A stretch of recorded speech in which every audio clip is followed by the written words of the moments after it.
In Horsham, Pennsylvania, just off of County Line Road, there sits a home that was built by a colonial governor of Pennsylvania. That house is Graeme Park, and its significance goes beyond the structure and even the men who once owned the property. It was a property that both gave freedom and took it away during a time in America's history where the nation as a whole struggled for its own freedom. Graeme Park is the general term given to the property that contains several buildings and facilities that once served the families who lived here between 1723 and 1892. This property contains several buildings.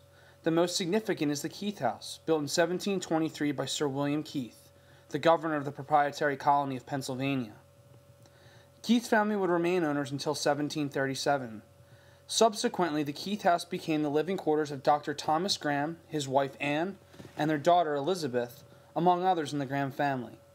The Graeme family would be the owners of the home during and after the struggle for independence until 1801. Graeme would live there until his death in 1772, and his daughter, Elizabeth, would remain there until her passing in 1801. Dr. Graeme and Elizabeth hosted attic meetings, or salons, at the Keith House that would be attended by men such as Benjamin Franklin, his son, and Elizabeth's one-time fiancé, William, Dr. Benjamin Rush, and Francis Hopkinson, and Elizabeth's eventual husband, Henry Ferguson. These meetings would take place in the parlor room, located on the first floor of the Keith House. It was here where Elizabeth's intellect was applied and she gained the approval of her peers. Located upstairs in the home is Elizabeth's room. It was here where she worked on one of her passions, poetry. Elizabeth lived a life that was tormented by love and despair, and she wrote of these difficult experiences in her poetry. She was celebrated by peers of her time and was even published in Philadelphia's regional newspapers.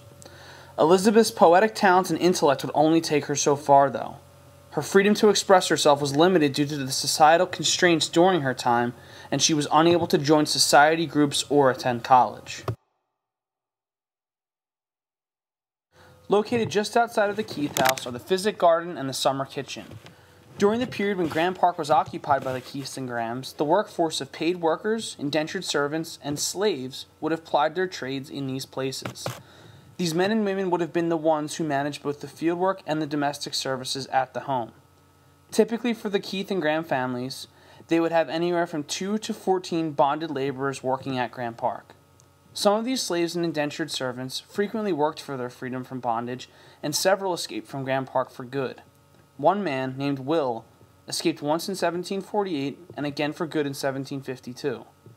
In order to pass through society undetected, a white laborer named Thomas Stillwell may have passed for Will's master and accompanied him to keep society's suspicions at bay.